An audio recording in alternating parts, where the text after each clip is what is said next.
Welcome back. Let's face it, robocalls can be really annoying. I know I get about a dozen of them a day, and sometimes they can even lead to scams. But what if you could flip the script and force the caller to pay you for the annoyance? News 4's Chris Nagus is watching out for you tonight. We all hate one thing, and that is robocalls. They just keep calling and calling. Please call on our department number. I was getting so many of these calls every day, I literally couldn't get anything done. Relentless robocallers are persistent and can disguise their numbers, trying to get you to pick up the phone. And if you do, they try to sell you almost anything. You have the car warranty calls, health insurance calls, vacation club, solar panel. As soon as they hang up with you, they're calling the next guy.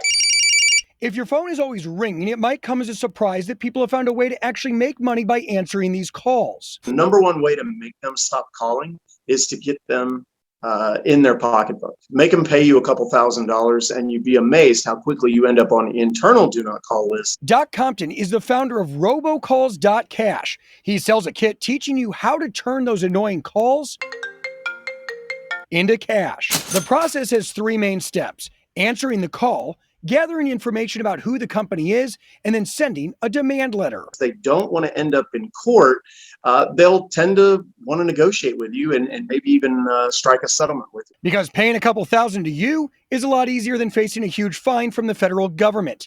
Compton says the tactic is based around the Telephone Consumer Protection Act from 1991. They have to have your express prior written consent, because that's what the law requires of them. If they don't have that and they call you with one of these automated telephone dialing systems, and if you're on the do not call registry, then it can carry heavy statutory penalties ranging from $500 up to $3,000 per call.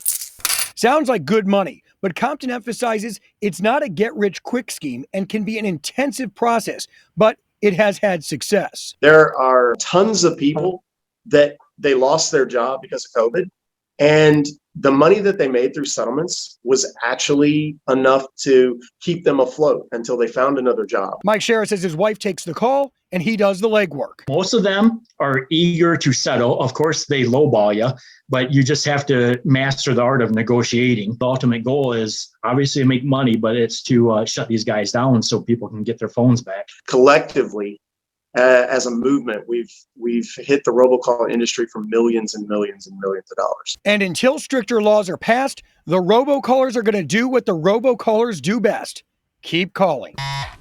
And I've had many conversations with robocallers who have told me unequivocally that they're not going to stop. Second attempt, we begin with legal proceeding. You can change the laws, you can change the technology, we'll find a way around it, because we simply make too much money to stop. Compton says Congress needs to bring about heavier fines for robocallers and cover attorney fees, incentivizing law firms to stand up for consumers. But until then, the consumers have to stand up for themselves.